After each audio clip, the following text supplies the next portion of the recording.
ஒன்று ரெண்டு கேள்விகள். நீங்கள் வந்து இந்த தேர்தல் வந்து Dravida model versus north Indian model அப்படின்னு சொன்னீங்க. அதை பற்றி கொஞ்சம் சொல்லுங்கள். இங்கே இருக்கிற எதிர்கட்சியும் திராவிட மாடல் தான் அவங்களும் ஃபாலோ பண்ணுறாங்க அப்படின்றாங்க. என் பேச்சில் தெளிவாக சொல்லியிருக்கேன். மதச்சார்பின்மை, சோசியலிசம், பாசிசத்தை எதிர்க்கணும், இதுதான் திராவிட மாடல். இதான் சொல்லியிருக்கேன், தெளிவாக சொல்லியிருக்கேன். எல்லாருக்கும் எல்லாம் என்கிற அந்த கொள்கையை வழிவகுத்துக்கிட்டு எங்களுடைய திட்டங்களை நாங்கள் நிறைவேற்றி கொண்டிருக்கிறோம்.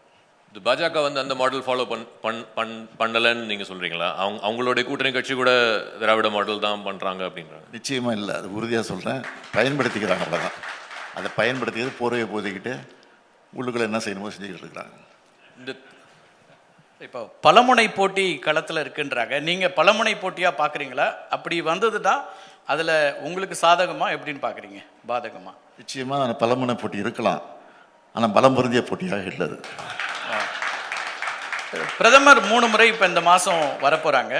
பாஜக ரொம்ப தீவிரமாக இருக்குது தமிழ்நாட்டில் அந்த கூட்டணி வெற்றி பெற வைக்கணும் அப்படின்னு. எப்படி பார்க்குறீங்க? நான் அடிக்கடி சொல்கிறேன், பிரதமர் அடிக்கடி வரணும், அமித்ஷாவும் அடிக்கடி வரணும், இந்த கவர்னரை மாற்றக்கூடாது. இதுவே எங்களுக்கு பெரிய பிரச்சாரம். இப்போ 5000 ரூபாயை கொடுத்துருக்கீங்க, கிட்டத்தட்ட ஒரு சர்ஜிக்கல் ஸ்ட்ரைக் அப்படின்னு திமுகவில் எல்லாரும் சொல்கிறாங்க. கீழே மக்கள் மத்தியிலையும் பேசு பொருளாக இருக்குது. அது வந்து உங்களுடைய கடமைன்னு நினைக்கிறீங்களா, அல்லது ஒரு கேம் சேஞ்சரா இந்த தேர்தலுக்கு? இதுக்கு நான் தொடக்கத்திலே நான் அதுக்கு விளக்கம் கொடுத்தேன். அது என்னைக்கு தொடங்கணுமோ அந்த காலையே தொலைக்காட்சியில் நான் பேசியிருக்கிறேன். அதுதான் விளக்கம்.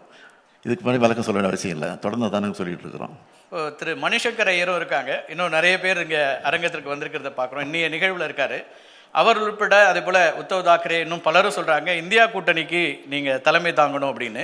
அப்படி ஒரு வாய்ப்பு வந்தால் ஏற்பீர்களா? தலைவர் ஏற்கனவே சொல்லியிருக்காரு ஒருத்தர், என்னோட உயரம் எனக்கு தெரியும், அந்த உயரத்தின் அடிப்படையில் நான் இருப்பேன். நன்றி சார். Thank you very much.